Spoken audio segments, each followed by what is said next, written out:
Hello, everyone. Over the Five Star Joshi Show here on the Fight Game Media Network, as well as my YouTube channel, youtube.com/ at Scott E Wrestling.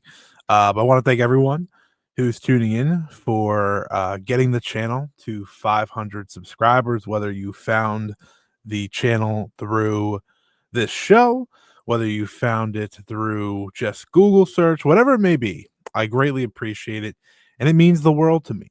But we're here for another packed episode of the Five Star. So much to talk about, beginning with, of course, Stardom, which we are going to have a overall pretty sizable conversation, I think, about where Stardom is right now, which of course is a great place with Saya Kamitani at the top of the card. We'll preview the upcoming weekend for them. We'll also talk a little bit about Marvelous. Marvelous has a big time show coming up on the 20th at Shinkiba First Ring that looks really good with two big time matches, as well as Magenta's first heel match within that company.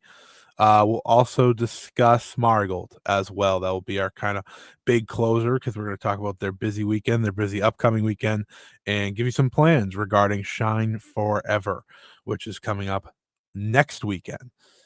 So if you're here for any of those topics, lock in, be ready. Hopefully, you're here for all of them because the Joshi world is and remains as exciting as possible. And I think the beauty of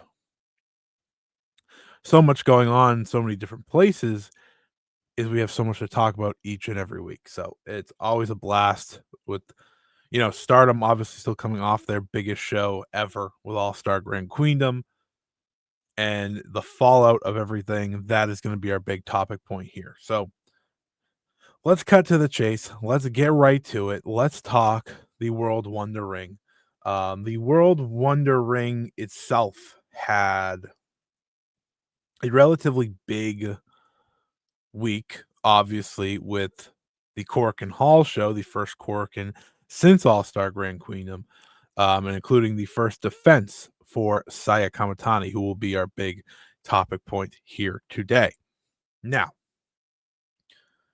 we do have to start, however, at New Blood. It was New Blood 21 on Friday at Shinkiba First Ring. I like overall these shows being at Shinkiba First Ring. I'd like if they kept doing that. Um, it's a good natural fit for these shows. But overall, watching the show, I thought it was quite good.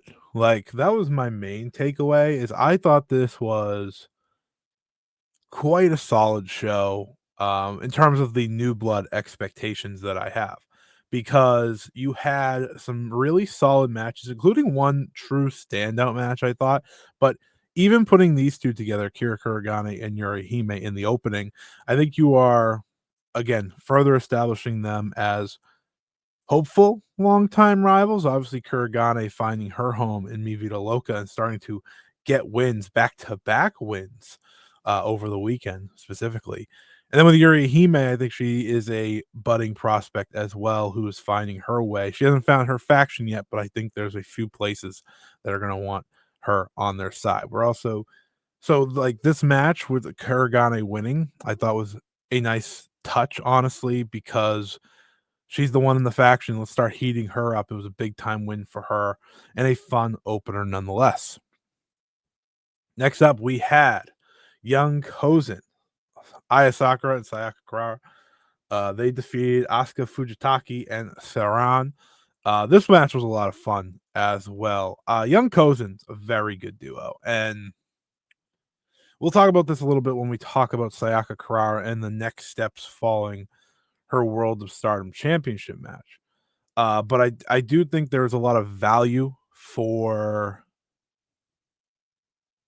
Stardom to really run with them as a duo, because one, it keeps them both busy, and I think you're seeing a very different attack when it comes to how you're pushing one of these two compared to the other. And I think one is getting a lot of benefit out of the slower but big time match efforts that we are seeing, which we'll talk about here in a second. But this was a good match and I think worth checking out. This was the best match on the show. Yumi Mizumori versus Soy of Evolution. Soy's really good, and Soy can be, I don't want to say forgotten, but can be overlooked because of Chi Chi and Zones, who are obviously two legitimately highly touted prospects in the same company. But Soy is, I think, just as good, if not maybe even battling Zones to be the better one of the two. You know, they're behind Chi Chi, of course. But this match was quite good. Unimizumori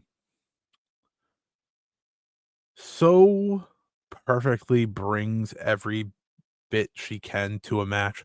And when I say that is she never seems to have an off switch. And I think the fascinating conversation regarding Stardom house shows and that feeling now is that as long as a Yuna Mizumori, for example, is in a match, you know that the effort's going to be high, the quality is going to be pretty good. And this was a case of that. This was Yuna Mizumori having a singles match and taking advantage of such a singles match to have a really competitive back and forth. They had traded chops and all these different things going 11 minutes and 31 seconds. One of the better matches probably in New Blood history. It's, you know, it's not like a 4+ star match or anything, but it's really solid, really enjoyable, and pretty much exactly what you'd hope for out of the two powerhouse wrestlers. So lots of fun there. You also had Himiko, Mizuki Kato, and Yuma Makoto defeat Hanako, Rion, and Waka Tsukiyama. You had Maiko Ozaki and Yuna Minase defeat Lady C and Rana Yagami. And then you had your main event, which was Tomoki Inaba, Hina, and Nanami Hatano versus Azusa Inaba, Fukigen Death, and Rina. A fun overall main event. I think when you look at the God's Eye team, there's a lot of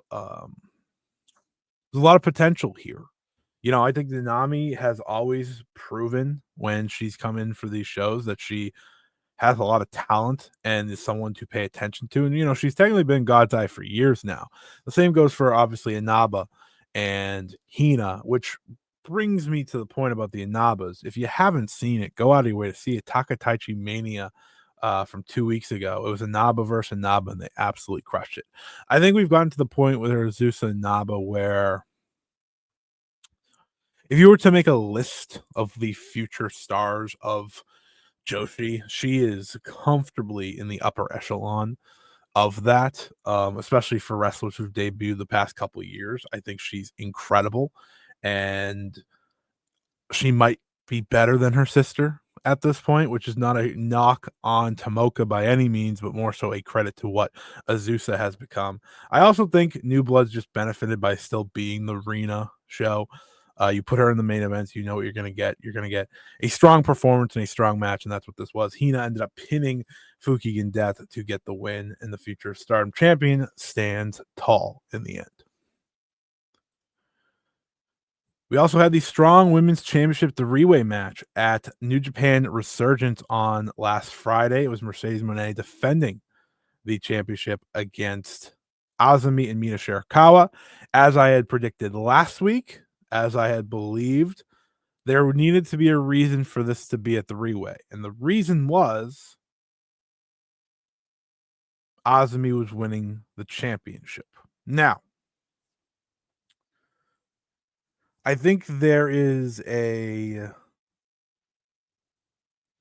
understandable question of Azumi winning that belt just based on the history of that belt, right? Will Nightingale was obviously with AEW when she won it. Julia then won it, got signed by WWE. Stephanie Vercare then won it, got signed by WWE. And Mercedes Moné, of course, signed by AEW. So there is that, right? There's a very clear path that is going on here, right? Signed to America deals one way or the other. When it comes to Azumi, she's been a fascinating case for a while now because who was once the hardest worker, felt like every single show, has certainly taken a step back. Maybe it's due to recovery, maybe it's just due to lacking interest. I don't know what it is because she's still very good. That is not to take away from Azumi by any means because this match was really good. But I do think there is a conversation to be had that, maybe this is the future she wants. Maybe this is the future she wants sooner rather than later, is being in America, being a defending champion, and that's what she's going to be. Her getting the win got a big time reaction because she had done the roll through Azumi Sushi, which I don't know if she's done in America yet, at least to the point where people would realize it. So that got a real big pop when she pinned Mina. But obviously, congratulations to Azumi. It's more gold to Neo Genesis as well. We now have Starlight Kid and Azumi both being double champions. We also have Mei Sarah holding the high speed, and Ryu Amasaki obviously being a third of the Artists of Stardom champions. So Neo Genesis continues to reign over wrestling. And if all goes right, those are your mega baby faces for years to come. But we'll have some debate on that here in a second. So let's get to the Korakuen Hall show from Sunday. Sold out, 1,500 in attendance. And I know the conversation for a lot of people was, see, there's nothing to worry about with everyone that's left. And listen, there there isn't, but I'm not going to sit here also and say everything that's being done is perfect, because it's not. I think when it comes to follow-up or the followed through per se is lacking because listen, you have all these eyes on this product again for the Korakuen Hall show. We need to be building forward when it comes to specifically the biggest wrestler potentially in Japan right now, Saya Kamitani. So as I sit here and I look at this card and I recognize why this number is what it is. Big reason being her existence. I still have questions for Stardom moving forward, but we'll get more to that when we get to her. What we will talk about, however, is the first time we saw Mi Vida Loca fully team up. Asu Suzuki, Itsuki Aoki, Rina Yamashita, and Akira Kuragane got the win, beating EXV and Iria Hime. Akira Kuragane pinning Rian, which was a big shock as well. So getting the first win for Mi Vida Loca. So there is this like natural problem, I think, to me when it comes to Mi Vida Loca and gaining momentum, and it's that Rina Yamashita and Suki Aoki are not going to be here enough, at least for now. Now that could change following the Osaka show that's coming up, which is their final date of the most notably known ones, right? So that's part of it. But I also think when it comes to this group, you want something firm that you can book on every house show and they can learn to work together and all these different things. So that is the difficulty here. If there is a difficulty, but I will say this, I do love this four. Like, I think they bring a great energy to Stardom. I think they bring a great mindset to Stardom, and they're just really, really good. So that helps a lot. But yeah, Mi Vida Loca's in a really odd spot because obviously only two members are running. We'll see how much that lasts moving forward. We then had Soriano, Natsupoi, and Yuna Mizumori defeat Hates, Azusa Naba, Fuking Death, and Natsuko Tora.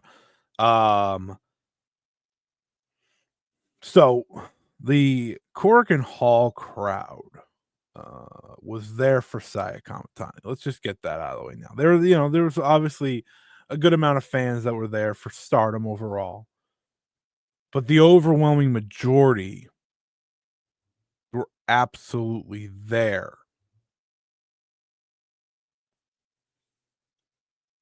for the Phoenix Queen. And I bring that up here because Soriano and Natsupoi, I feel like confidently are your two most ready or most deserving challengers to go next, if that makes sense. Because I think a lot of other wrestlers, you need to take the time to build up to take on Saya Kamitani. With Sayori and Natsupoi, I think it's very natural storytelling, especially if one is to go one way and one is to go the other. And I think the problem for me is that I'm paying attention to crowd reactions, right? I'm paying attention to crowd reactions. How are these stardom crowds reacting to these wrestlers who are ultimately going to be the new main eventers? And Soriano, great worker, love her work, love her. I think she's awesome. She has never, I think, gotten the full care or love from the stardom crowds. And the difficulty for me to explain that is she's a member of Cosmic Angels. So naturally beloved, naturally liked, but her matches don't gain the oohs and ahs and the pops and the reactions that I feel like you would want out of someone who's obviously been a two-time Wonder Stardom champion, been really a top of the line star in this company since joining. And I think the main difficulty for me is the way we are reacting to Saya Kamitani now. Again, I'm going to give my overarching statement on Saya Kamitani and Stardom when we get there, but I'm giving you the tea leaves now. And with Natsupoi, we talked about it last week a little bit, but with Natsupoi, it feels like she's just taken a back seat in a way that I can't really figure out. Because last year, obviously, the story was her becoming Wonder of Stardom champion.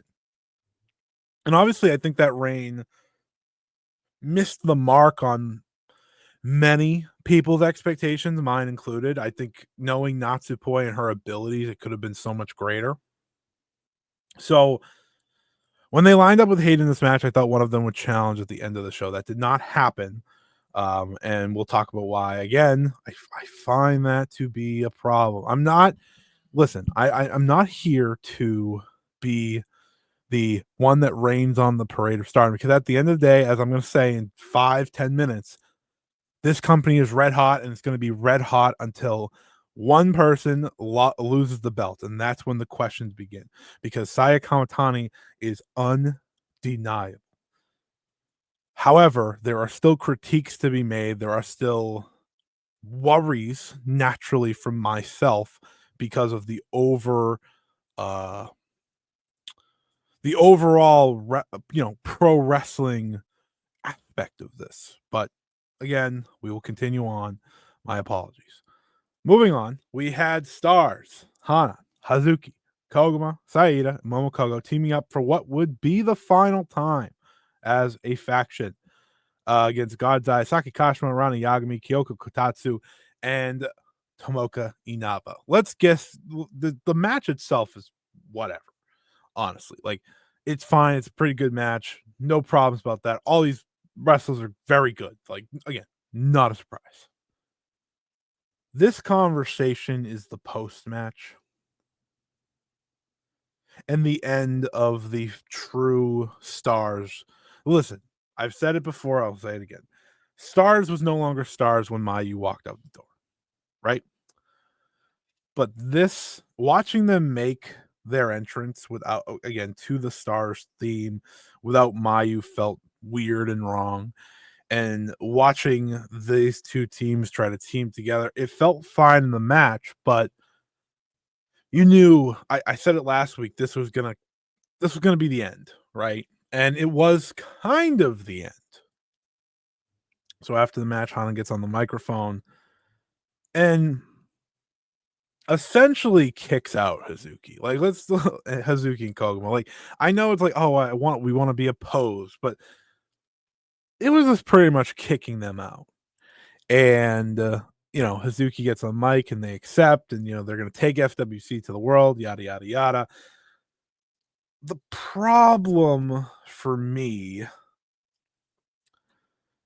is, you know, everyone knows, if you listen to this show, if you follow me on Twitter, my feelings when we got rid of Queen's Quest and we changed the Oedo tie and all those things. This feels like the Band-Aid that you just rip it off. Like, just get over with it. And I'm not sure if they're gonna do it. Like, Stars was Mayu's group, plain and simple. And I think it might be a detriment to Hanan in a post FWC Stars as well to continue going by the name of Stars. I think that is a problem. It's a problem for me because, again, it just doesn't feel right.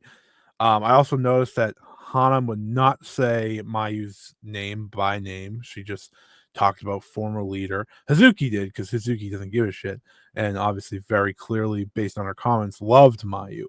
But this was really heartbreaking. It really was, because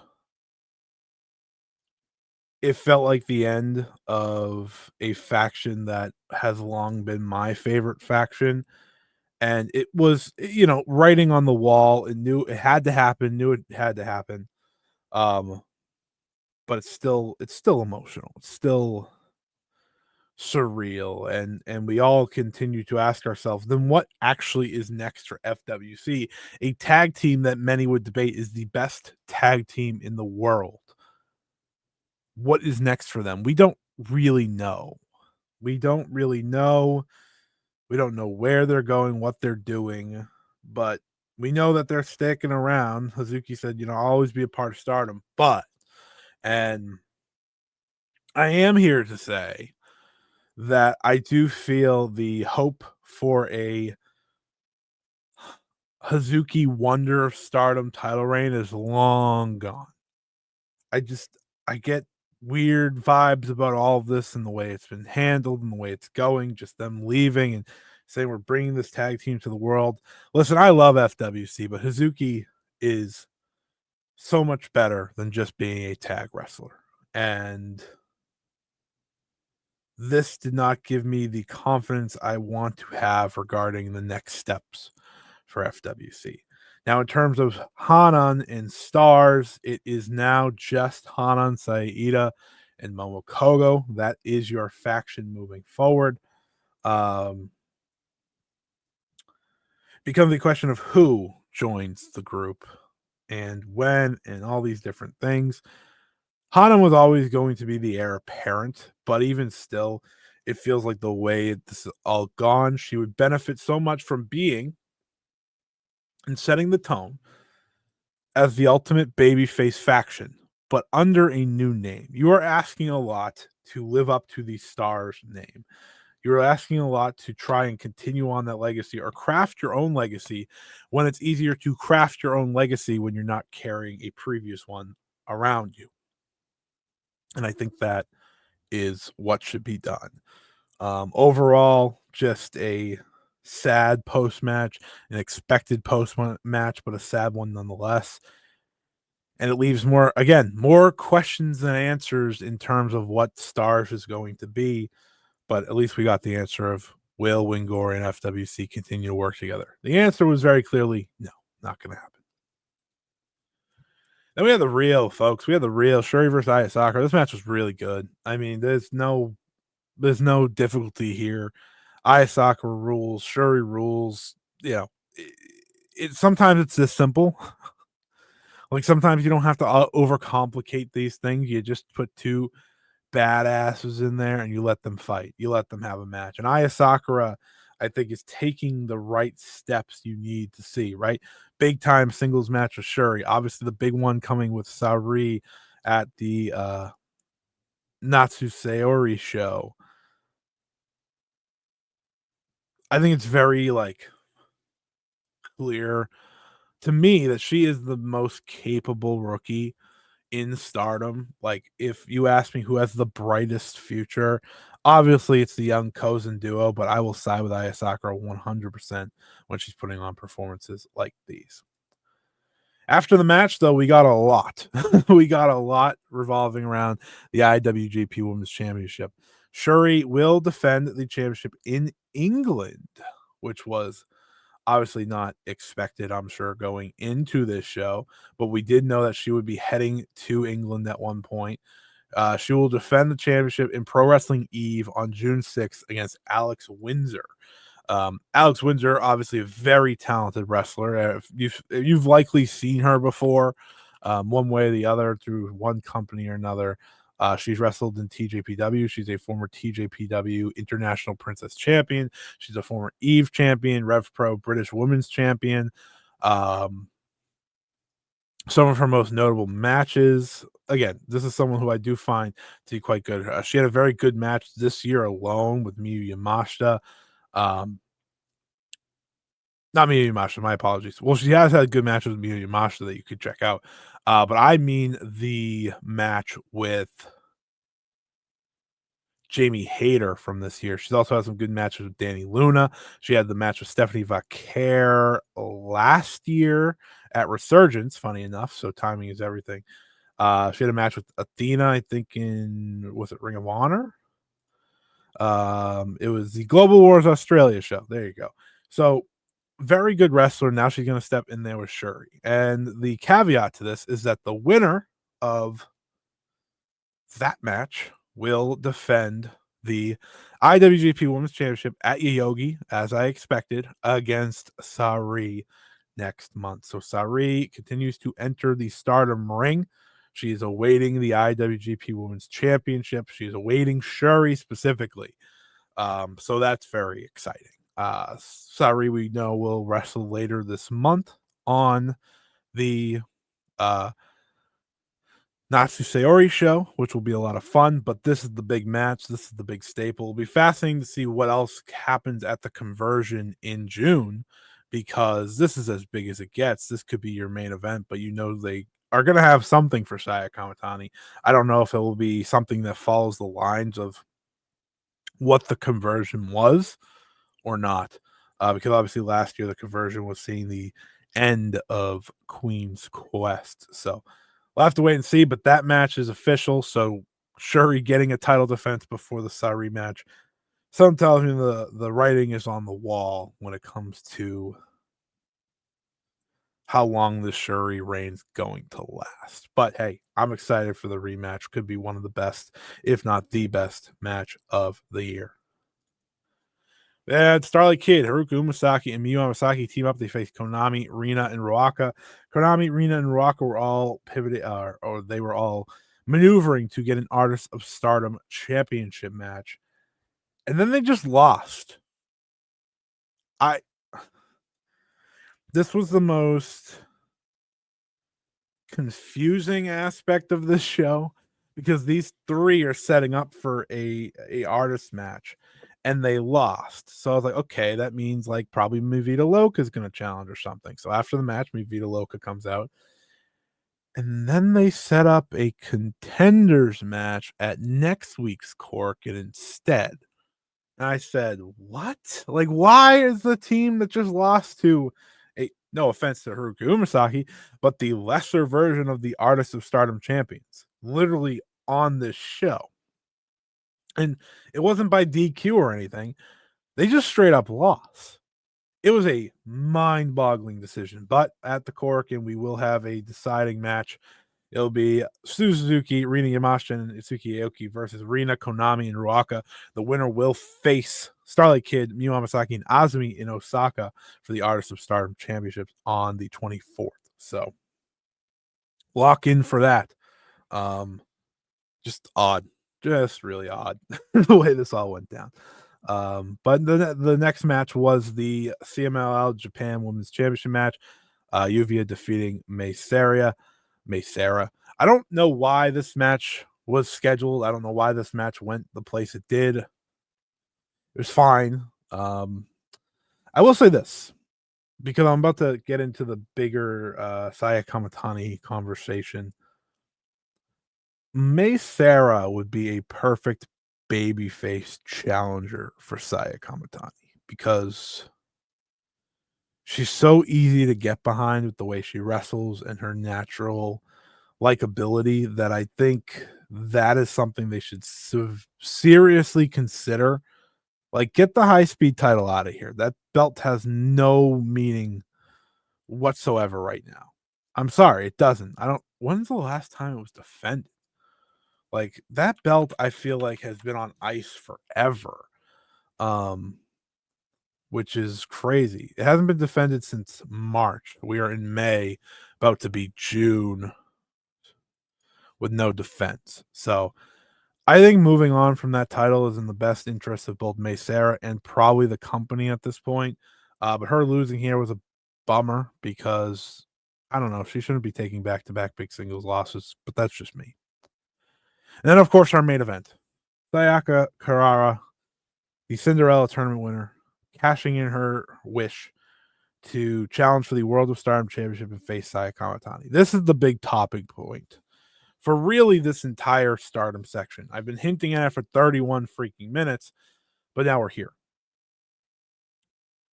This match, as I said last week, I thought was going to be good, and it was good. But it showed a lot to me of where Stardom is. Saya Kamitani is Stardom. And when I say that, it's a credit to her and what she's become through this heel gimmick and as World of Stardom champion. More than anything, that is a credit to her. The problem, the potential problem, this isn't a problem yet, but it's a potential problem. Now, this is different because it was Sayaka Kurara a year and a half into the wrestling and whatnot. But the potential problem to me is that Saya Kamitani is playing the biggest heel in this company, the top star, the top heel world champion. These crowds are there for her. It's the same thing as Ozawa and Pro Wrestling Noah. They are here for her, which is great. You're bringing casual fans. That is great. But with someone like Sayaka Kurara, who has consistently had amazing reactions at Korakuen, really dating back over a year at this point, when it feels like everyone is just there for Saya, it hurts the baby face that is opposing her. Because we're supposed to be getting built up for Sayaka Kurara. And I think they did their best to turn those tides, maybe just at the idea of a world title change. But they did that with the near falls at the end. But there is the larger problem of trying to make that next star. Like if there was a pyramid or triangle, you know those like diagrams that they have. You have that top level, right? That top level is the cream of the crop, the best of the best. That is Saya Kamitani. Then there's the level under it. There's no one at that next level, let alone at Saya's level. And then it's everyone else. So there's a blank space between them. Saya Kamitani is the most fascinating wrestler to follow this current version as someone who covers Joshi because she is changing things. She has made fans love her despite being the heel. She has made fans love her because of her charisma, her excitement in the ring, her overall character work. People are coming to the building for her. This was a 1503 attendance. All of those fans were here for Saya Kamitani. I firmly believe it. Now, there are some diehard Stardom fans, whatever, but all of them are here for Saya Kamitani. And again, that's a great thing for Saya Kamitani, and that's a great thing for Stardom. The problem is after that. I think there is a reality we are living in that if you are not into Saya Kamitani as a wrestler, if you're not a fan of her, you're probably not a fan of Stardom right now because this company is built around her. And I think that That can be an overall problem, but for Stardom, it's an overall solution because they're going to keep getting these big time gates when she's in big matches. They're going to keep bringing in new viewers because when she is in matches and in stories and appearing on TV shows that aren't wrestling shows, right? She is changing the game for them in a way that's very good. But when you lose the Mayu Utanis and the Tam Nakanos and the Micahs of the world, you need someone to be there that's next, right? You need someone to be there that is ready to face her. And we don't have that. And it's going to be really hard to establish that when so many people are here for just her. When the biggest heel in the company is the biggest baby face in the company, it can get really difficult. And that's the conversation. The match itself was a perfect example of this, I thought, because Sayaka Kurara goes for the violet shoot knees. Those are the Tam Nakano knees. I'm watching, I'm noticing the spot. And by the way, Saya Kamitani beat the hell out of Sayaka Kurara in this match. I thought the match layout was perfectly ideal and expected. And the crowd ultimately got in it by the end, but for so much of the time Sayaka got on offense, I thought it was lacking, at least from my point of view, listening. I thought the crowd would be so much more invested for that first spear and that second spear because, like, those are the big moments. I'm here watching at whatever time it was, and I'm like, okay, here we go. Like, that's the moments you look for. You look for those few hope moments, and maybe there were too many hope moments. I don't know. But when she's going for the violet shoot knees, there's like a very little reaction to it. I'm like, she's doing the Tam thing. This is a big deal. We're 2 weeks removed from Tam retiring. And there was crickets for that.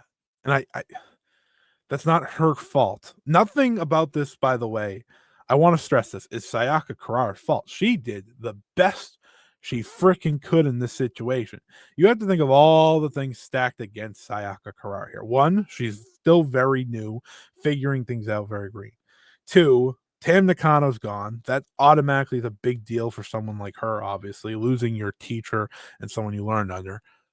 Three, this is the first defense since the Tam Nakano match, and it's only 2 weeks after. Four, she just faced Saya Kamitani in a singles match that wasn't supposed to originally happen at the Okinawa show. A lot of things working against her, and this match, like I said, ended up being really good, really exciting, but it's by far the weakest defense of Saya's reign. And I sit here and I ask myself, who can be Saya Kamitani's equal in 6 months? Because that needs to be Stardom's question, and it needs to start being answered now. You don't get some, and I'm not even saying they have to reach Saya Kamitani's level. It's not happening. But they need to be close. They need to be close so when someone is close to winning this world championship, people care. People are invested. You're invested, right? Like, that is the most important part. So that brings me to Saya Kamitani's comments to back up my own. In a interview with Tokyo Sports, she had said that she is far and above everyone. There is no one on her level. This is what Saya Kamitani said, not me. Okay? And she's right. She's absolutely right. There is something about where she is that is fascinating because it it's unlike anything I've seen. Here's her quote to back up my own with Tokyo Sports. I don't think we're in a crisis. They're not. First of all, they're not. Like, I can say what I want, other people can say what they want. They're not. When people are showing up to the building, they're not. But in the long term, you gotta fill out these roles. And in the short term, it's tough when, again, it's the Saya Kamitani show. Not tough for selling tickets, not tough for all these things, but it's tough as the viewer because you want to invest in more than just the one wrestler. At least I do. But she said, I don't think we're in a crisis.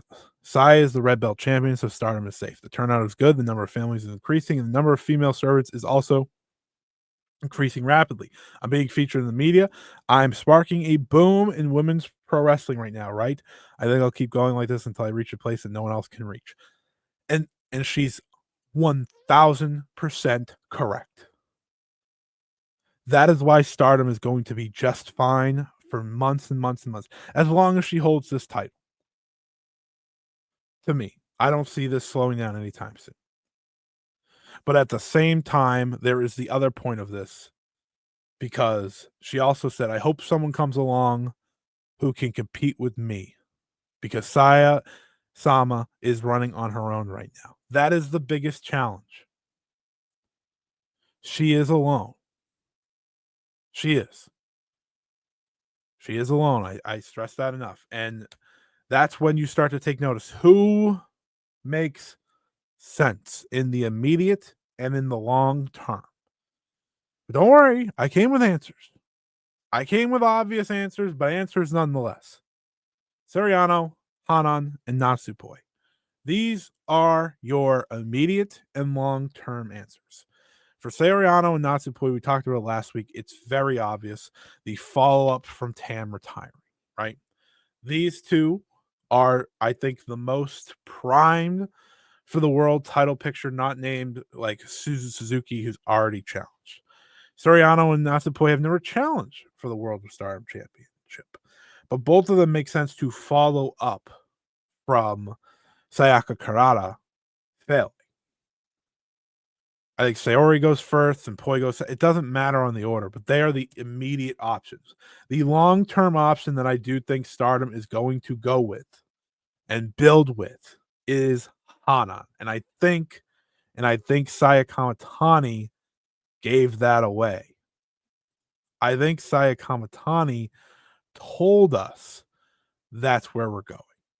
In the interview with, I believe it's a Woman Type in Japan, they asked her a babyface wrestler that she recommends, and she said Hanan from Stars. She's part of Stardom's main unit, Stars, and a real orthodox wrestler will likely carry the future of Stardom. As for her fighting style, her techniques are based in judo, and her power is also what makes her appealing.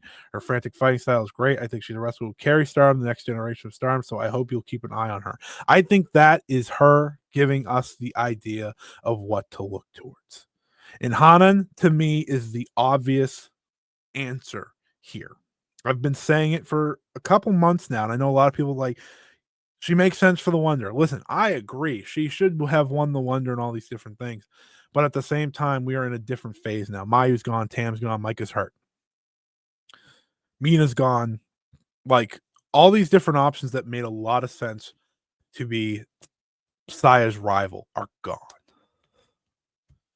I mean, dating back a year, right? The Otamis of the world, the Mirais of the world, who would be fantastic opponents for Saya. They're long gone, right?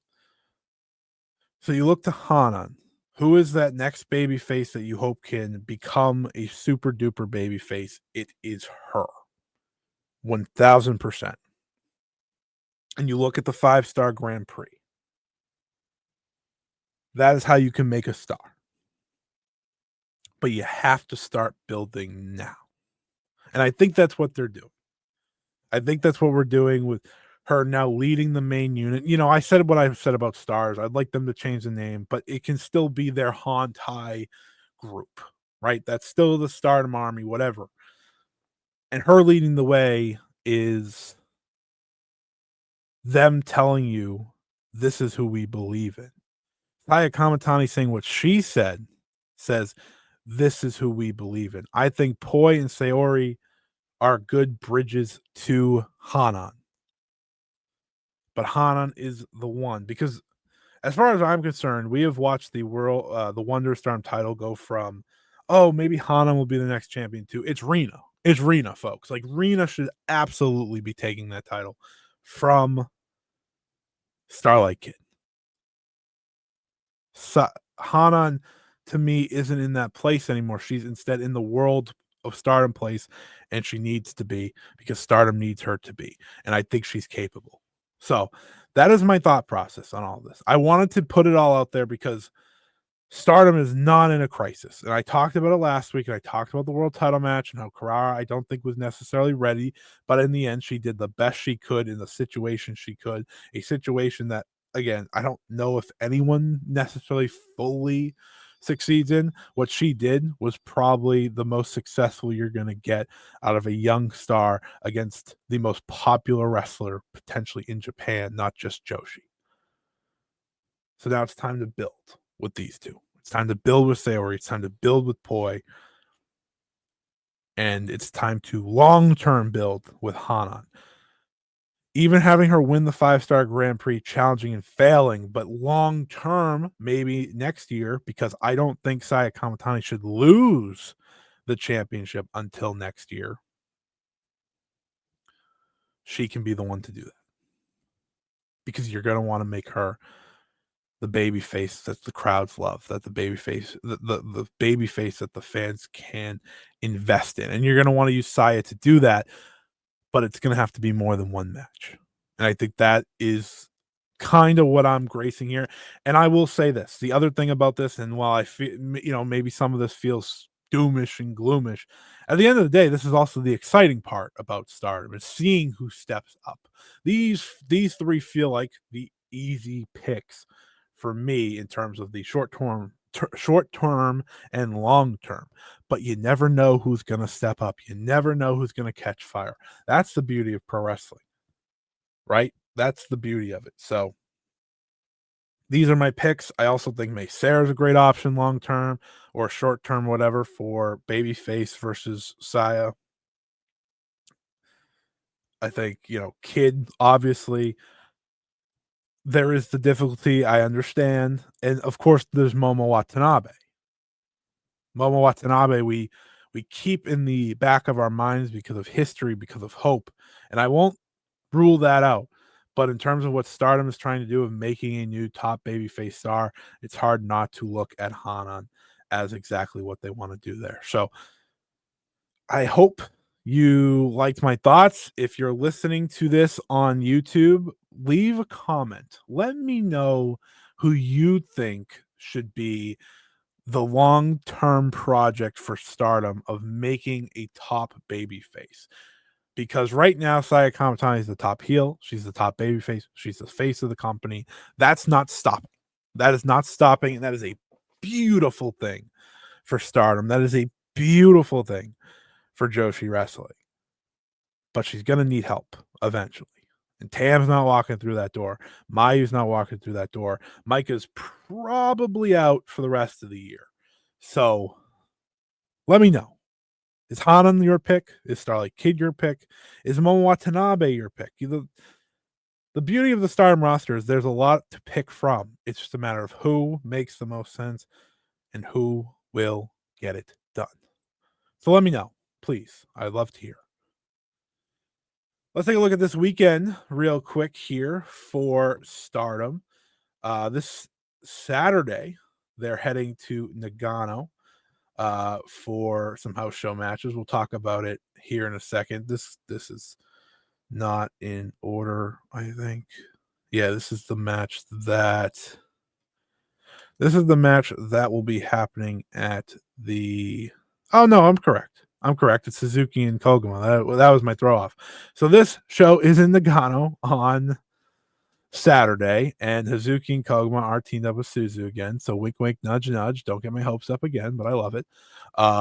Here's your card. You have Yuna Mizumori versus Yuri Hime. You have a three-way trios battle, which looks really good. Natsupoi, Sayano, and Aya Sakura versus Hina and Tomoki Inaba and Rana Yagami versus Saya Kamitani, Natsuko Tora, and Azusa Inaba. That should be a fun one. You have Akira Kuragane versus Uraka in one-on-one action. Syuri and Saki Kashima and Lady C team up. They'll face the new trio of stars, Hanan, Saida, and Momokogo. Suzuki, Hazuki, and Koguma team up, as you can see on the screen, to face Konami, Uraka, and Fukigen Death. And then you'll have the main event. Starlight Kid, Mei Sarah, Miyu Amasaki, they all team up to face Waka Tsukiyama, Hanako, and Rian. So no Azumi back yet, which I find interesting. She's still not back in Japan. Obviously, she did the AEW show on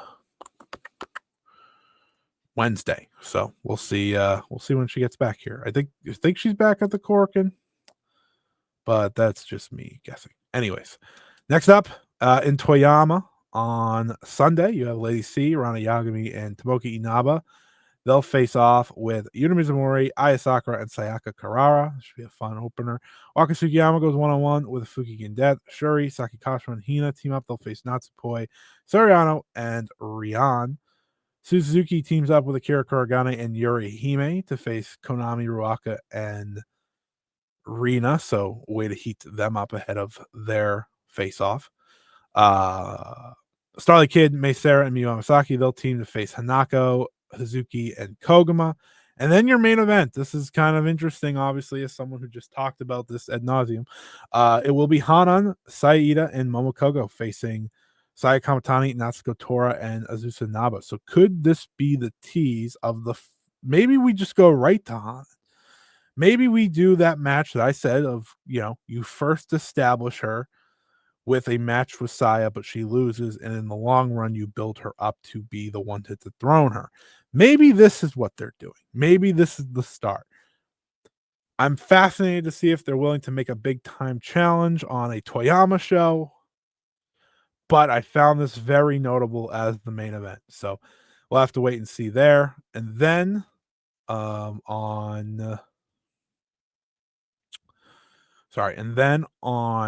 the Korakuen Hall show, which is a Stardom Nighter in Korakuen, May on the 21st.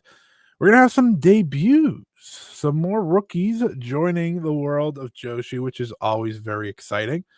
The first match will be the return of Azumi, of course. She'll face, this is not her official wrestling name, but her name is Mai Matsuda. She'll be making her debut, which was revealed at the New Blood show. And then in the second match, Hanan will face An Toyoshima, which is not her official wrestling name either. But obviously, good to see the continuation of trainees diving into Stardom. Lots of trainees throughout wrestling that are just more and more rookies, more and more excitement, more and more young stars getting into it. So that's always a welcome sign, I think.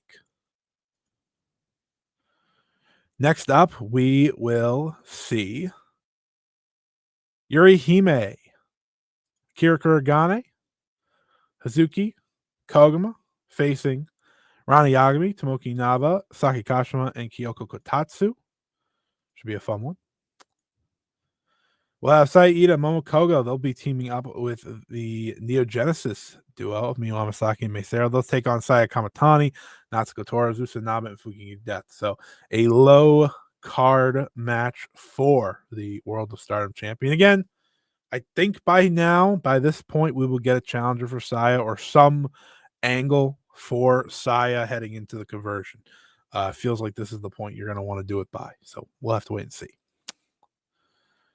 Then you will have, I missed two undercard matches. Syuri, Hina, and Lady C. They'll face Yuna Mizumori, Aya Sakura, and Sayaka Kurara. Natsupoi and Soriano. They'll face Waka Tsukiyama and Rian. And then the number one contenders match. It will be Suzuki, Itsuki Aoki, and Rina Yamashita facing Konami, Rina, and Ruaka. Considering Konami, Rina, and Ruaka already lost, and Mi Vida Loca is brand new, I'm really going to hope Mi Vida Loca gets the win here because I feel like you're shooting yourself in the foot if they're losing. Plus, we already know this, Rina Yamashita and Itsuki Aoki are already booked for that Osaka show. So I think that's exactly the match we're getting, which should be great. But this should be a fun one as well. And then your main event, the big time challenge for Hanako. She challenges Starlight Kid for the Wonder of Stardom Championship. This match, I don't have the same confidence in terms of Kurara and Kamitani as someone who obviously didn't have all the confidence in the world to that. That's different. I'm fascinated to see how this match goes. I'm hoping Kid looks a bit better. She still looks banged up, but she looked She looks solid this past week, so we'll see. But Hanako steps up after winning that Rumble at All Star Grand Queendom. She gets this opportunity. Listen, Stardom is trying to make new stars again. I have no problem with that. This is the type of match. If you want a big step up, you should be challenging for the Wonder, and that's what Hanako's doing. So we will see. Can Hanako have the best match of her career here in the biggest match of her career? That is the big question. So that is it for Stardom. That show, like I said, is on, is it Wednesday the 21st? Yes, Wednesday the 21st. So those will be the big time reviewed shows next week. So look forward to that. Next up, let's talk a little bit about Sendai Girls. They had a show this past weekend, their first show since the retirement of Mako Satomura. Obviously, we're going to miss Mako very much, but Sendai Girls will push on with all the confidence in the world because they have one of the best rosters in the world. They have one of the best cards. So, all the confidence that this will be a very strong remainder of the year for them. Here was the results from the Shikiba First Ring show on the 11th. Yura Suzuki defeated Yuna. Sakura Hirota defeated Hiroya Matsumoto. You have Minami and Yurika Oka team up. They defeated Ryo Mizunami and Zones. I just want to say real quick here, as someone who is very on and off with Zones, boy, oh boy, has she found it.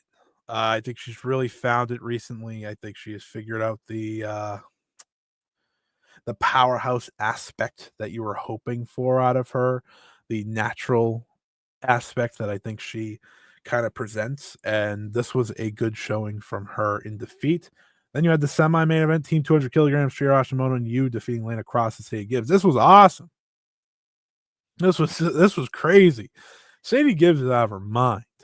She just kind of does shit, and it's like one of those, let's see what happens. And she does really well. Lana Cross is obviously class. We have praised her. I think everyone's been praising Lana Cross for the past year, really. And Team 200 kilograms, Team 200 kilograms. I think Hashimoto power bombed Lana through the damn ring to win the match, but really good semi-main. And then your main event, which was Takumi Iroha and Dash Chisako challenging Red Energy's Miko Wada and Miyuki Takase, with Takumi pinning Miko Wada. So that was kind of funny. But they won't be challenging for the tag belts if that's what you thought. Rather, I believe it will be Unagi Sayaka and Yurika Oka when Sendai Girls returns to Shinjuku Face, I believe in the first week in June. Let me get the date for that.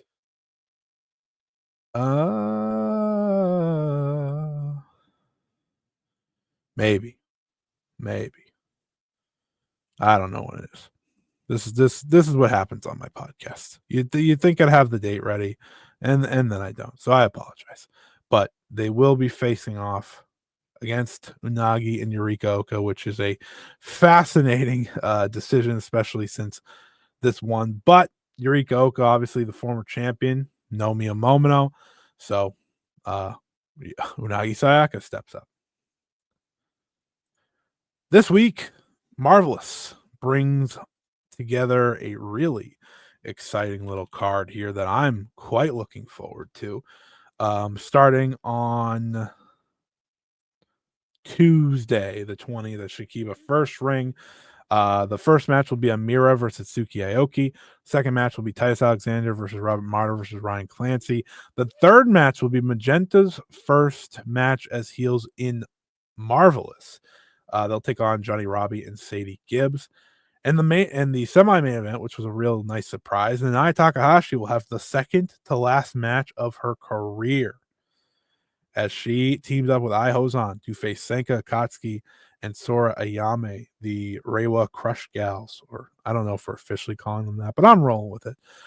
So this was a lovely surprise to see Nanai facing the future of Joshi Wrestling one more time in her final matches. That should be really, really good.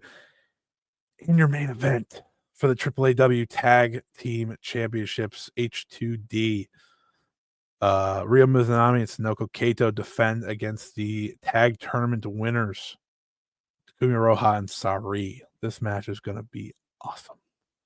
It's going to be awesome. And I think we're crowning new champions. I had predicted earlier this year on my predictions that Sari would win some tag belts. feeling pretty good about it, and I think it'd be really cool to see her and Takumi hold championship gold. Now let's head over to the Golden Gardens of Marigold here to close out the show as we always do. Marigold was in Osaka this past Saturday with a very good show.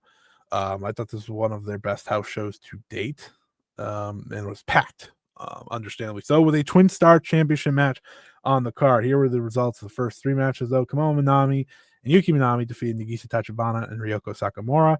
Flying Penguin defeated Megaton. Darkness Revolutions, Shiaki, Nagisa Nozaki, and Gigaton defeated Chikagoto, Hummingbird, and Natsumi Shozuki. Then we had Mikuano versus Misa Matsui on the card. When this was announced, I said, we're just okay," and it was super good. I mean, it only went 8 minutes and 30 seconds, but for the 8 minutes and 30 seconds that it lasted, it felt like a mini title match, a Dreamstar Grand Prix match. Like, it rocked, dude. Like, Misa Matsui is so awesome. Miku Ano so awesome. Miku Ano has, I think, found the game that works best for her in Marigold, especially when she can be the dominating force that she was here. You know, Misa Matsui had attacked before the bell, but once Miku gets on offense, it is an onslaught, and the onslaught was destroying the leg of Misa Matsui, which was super inviting and exciting because it was like, oh my god, like, you are destroying this poor girl's leg. And ultimately she ended up winning with the Styles Clash. So this match was really good and well worth your time. Speaking of a match worth your time, Utami Hayashishita, Victoria Yuzuki, and Kazuna Tanaka teamed up once again. They fell in defeat, however, to Mirai, Mai Sakurai, and Rhea Seto in, I believe, the second to final preview match between Mirai and Utami. They have one more coming up this weekend. This was just really good. Like, I could sing the praises of Kazuna Tanaka for a while because her overall improvement is super noticeable if you're watching. She is making strides every match she's in. She is growing and growing. She has comfortably joined Victoria Yuzuki and Syuri Yamaoka in that super, like, esque young talent core that they have.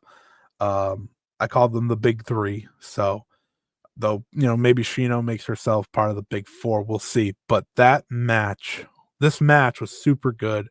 Mirai is on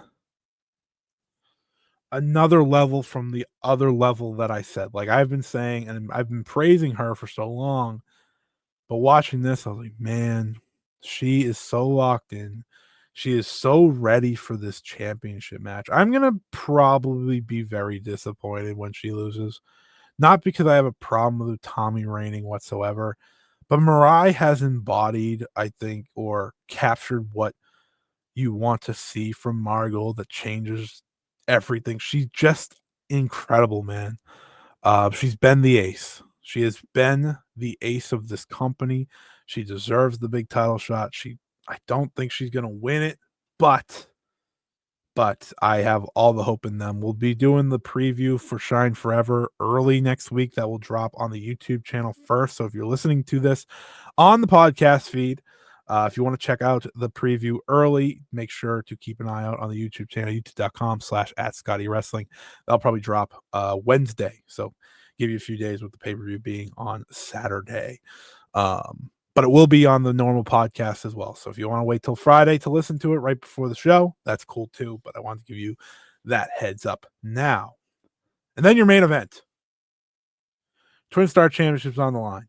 Syuri Yamaoka and Nanae Takahashi in their fourth defense, facing the marvelous duo of Magenta. Magenta, who had just turned heels in Marvelous. This was a fascinating match to go into because obviously we are watching in real time Magenta figure out who the hell they are.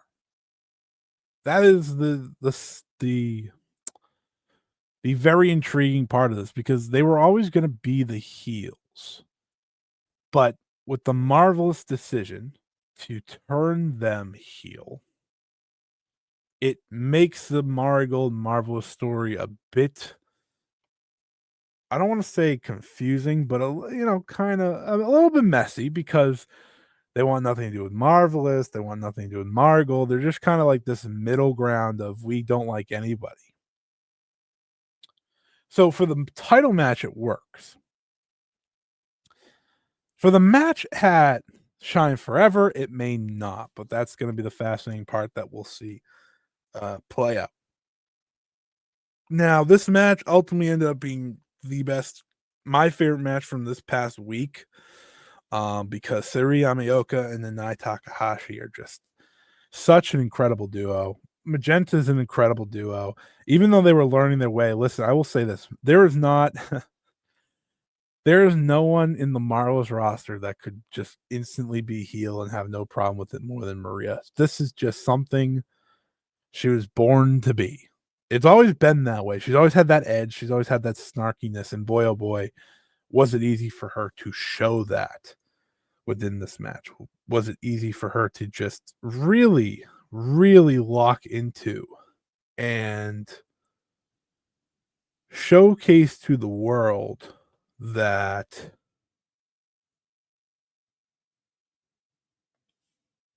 this is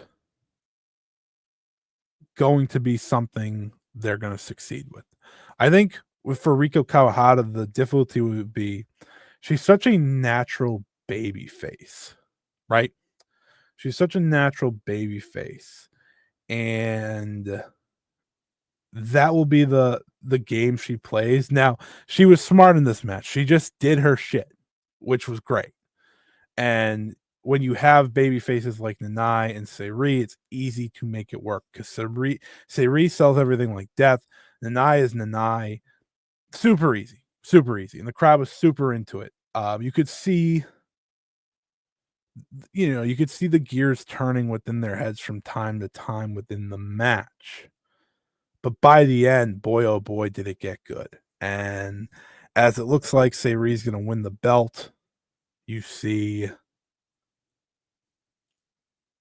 the referee get pulled out of the ring, a heel tactic 101 from Magenta, and Magenta ultimately is able to take Nanae Takahashi out, single out Syuri Yamaoka. Riko Kawahata hits the moonsault and wins the TwinStar Championships, taking them from Marigold, taking them from the Passion family, making sure Nanae Takahashi does not end her career as a champion. A real cool shock for Magenta, a deserving shock, and one that creates more interest in the overall story that is happening here with these championships and with this Marigold versus Marvelous rivalry.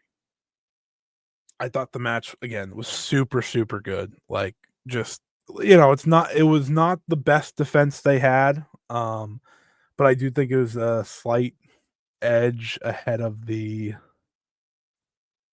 maybe a slight edge ahead of the Chiaki Matsui one, pretty similar to that one, but really good stuff. And I'm fascinated to see what this Magenta title reign looks like here. But yeah, that show is a show worth checking out. It was also announced at this show that a new rookie will be debuting.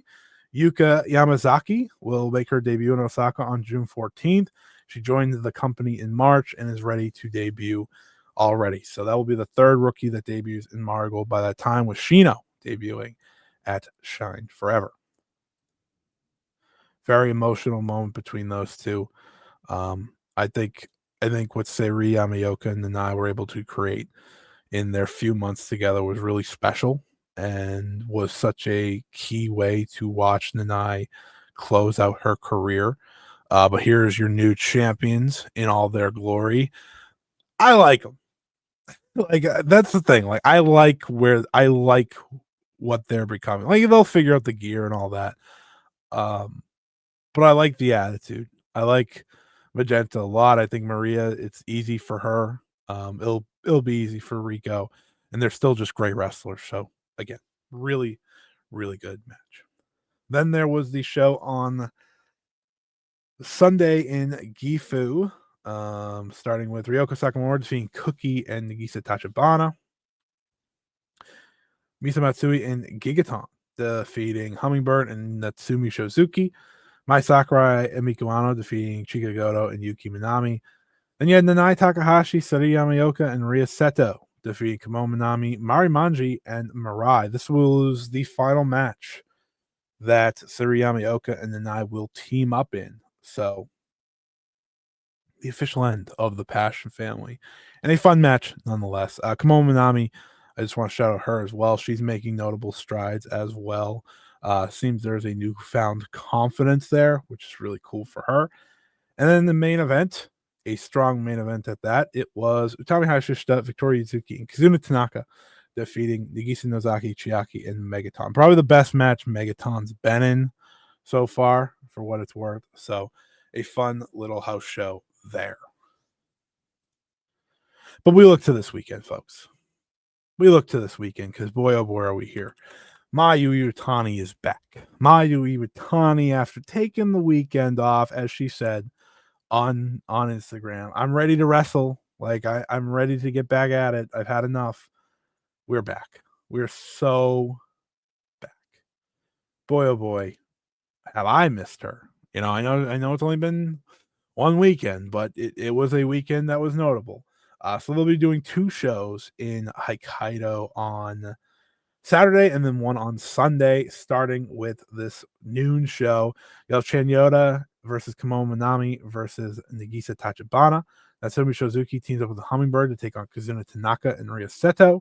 Chika Goto and Yuki Minami will face Misa Matsui and Nagisa Nozaki. Then you'll have Mikuano and Mai Sakurai team up. They'll face Megaton and Chiaki. And then the double preview match right here, as you see on your screen if you're watching on YouTube. Utami Hayashishita and Victoria Yuzuki team up. They will face Mirai and Mayu Iwatani. Mayu Iwatani's second Marigold match. She teams with Mirai. She faces all former Stardom wrestlers, so something familiar to her.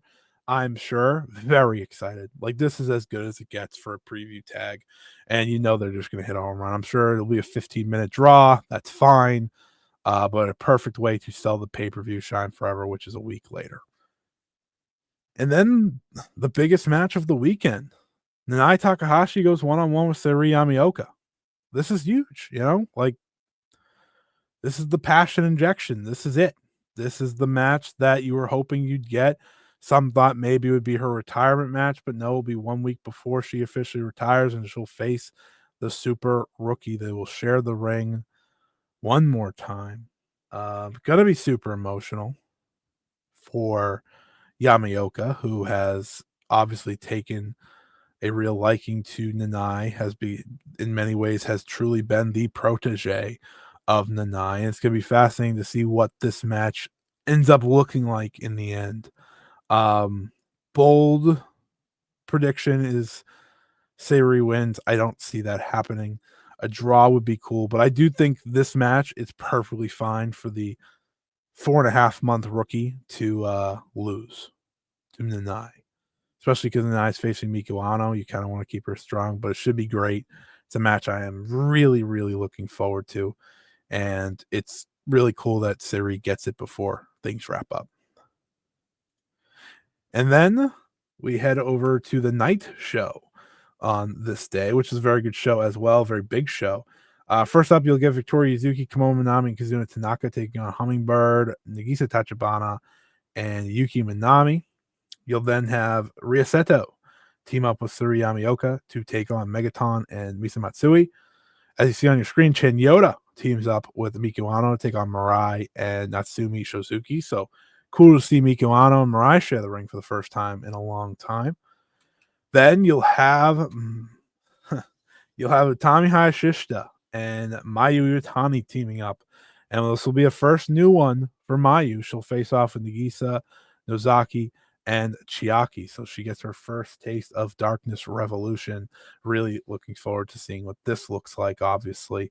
And then your main event, your United National Championship match, the biggest match of Gochika's career. She will challenge Mai Sakurai for the belt. I'm very excited. Gochika, I was at one point thought she would be the Shine Forever challenger, and that obviously didn't happen. We've gone down a different path, but it remains the same. She is going for gold here. She's going for the belt, and I, for one, am absolutely rooting for Gochika. Mai's going to win. That's not a question here, but Gochika is just someone you got to root for, you know? So that should be a very good match, but Mai should be adding what I think will be a record defense. I think she might already be past. I think she actually is already past Miku, but she is continuing to establish the United National Championship. This will be her 5th defense. Yeah. Miku only had 3 successful defenses, so continuing building up that resume.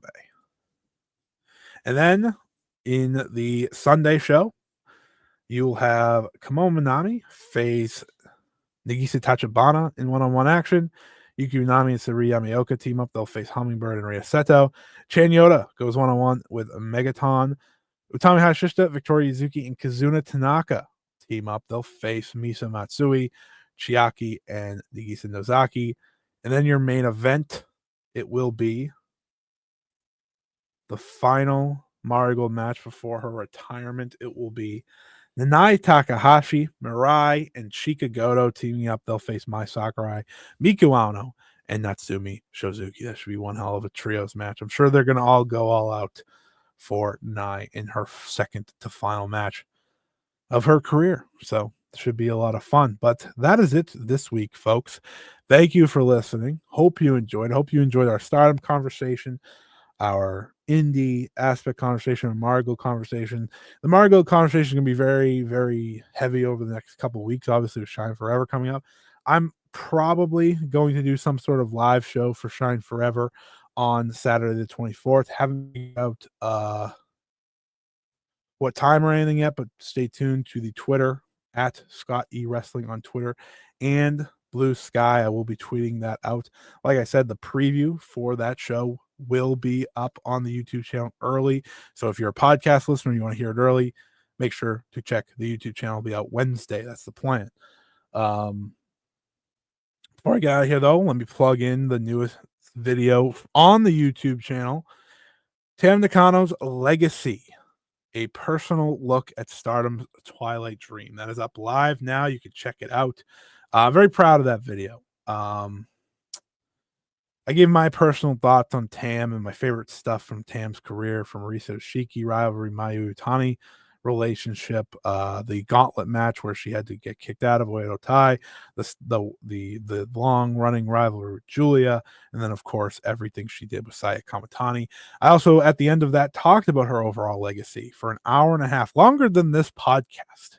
So if you want to hear more of my thoughts about Tam Nakano, definitely go check that out on the YouTube channel. Like I said, youtube.com/@Scotty Wrestling. I'm very proud of that video. So hopefully, if you haven't checked it out, you do. And if you want to recommend it to your friends, I wouldn't be against that either. But I appreciate all the support from everyone. It's been a hell of a couple weeks, and we keep rolling on. Shine Forever is coming up. I cannot wait for that show. Can't wait to talk about all these matches as well. And of course, starting with Korakuen next week. So we keep on rolling. We keep busy. Thank you so much, everyone, for listening. Until next time, so long. See you later. Passion.